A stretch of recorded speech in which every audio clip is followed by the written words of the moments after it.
Gagawa po muna tayo mga ganito mga bossing. Ayan. Isang piraso lang, maliit lang po ito mga boss. Iyon ang gusto nung nagpapagawa. Ito na po mga boss. Ang gagawin ko po mga bossing, pagdudugtungin ko po yung palita, medyo kulang sa lapad. Kasi gusto niya 20 cm. Yung palitan natin mga maiksi lang.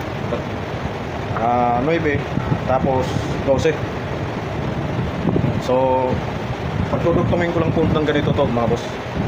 Imbes na kahoy ilalagay ko, pako na lang. Kasi wala eh, ganyan lang po mga bossing.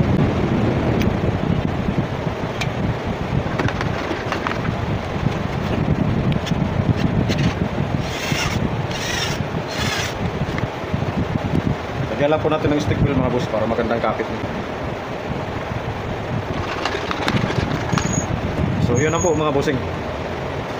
Magkaiba nga lang kulay nila pero lilihain ko pa po ito mga bossing para magkaparehas yung kulay nila. Ito mga boss ganun din.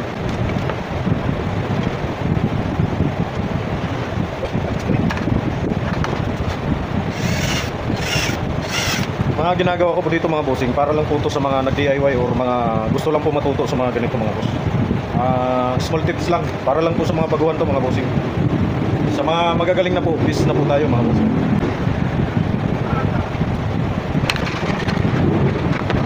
Dalawa na po ito mga bossing. Mamaya asahin ko naman. Ito yung pampaan niya. Maliliit lang po kasi po mga boss.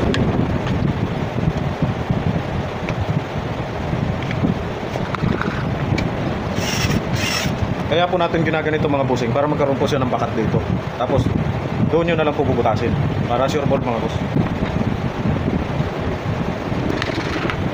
Hindi yung sila nagpapantay mga boss kasi mas makapal po kasi ito eh. Ito medyo manipis lang. So, dito naman sa likod okay naman.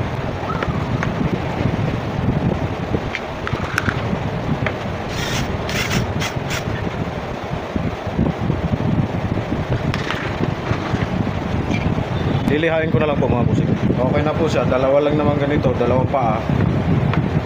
Saka ito pang ibabaw sa top. Tapos ito naman yung shelves niya.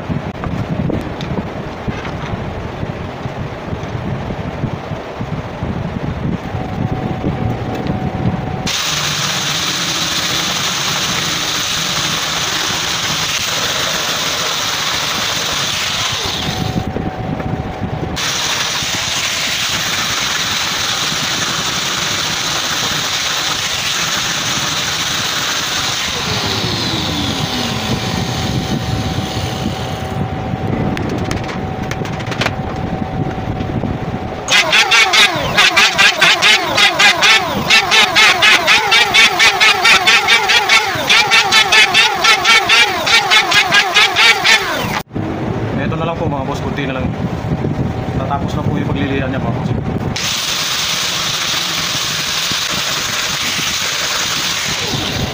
Tingnan niyo po mga bossing kung gaano kaganda yung kahoy na yan. Matapos na malihan. Pupuhin ko na lang po mga bossing.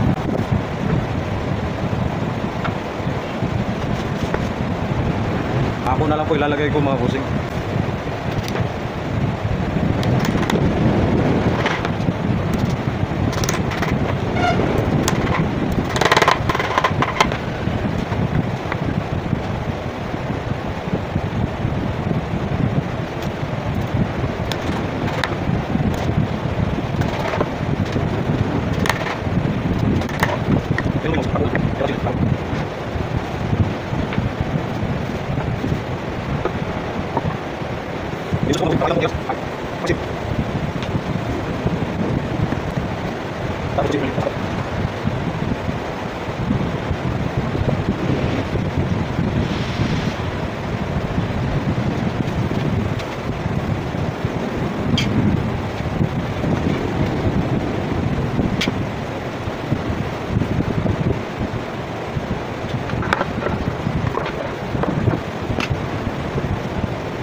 So ito lang po mga bossing, maliit lang. Ayan lang. Hindi ko alam kung saan gagamitin to. Ito na yung finished product niya mga bossing. Ayan. Plain varnish lang po yan mga boss. Pero hindi po ako gumawa ng varnish na yan mga bossing. Yung pintor po namin. Ako, pag-assemble lang po mga boss. Wala po akong alam sa pagbabarnish na yan. Yan po. Yan po finished product niya mga boss. Like, follow, and share na lang po mga bossing. Thank you very much po.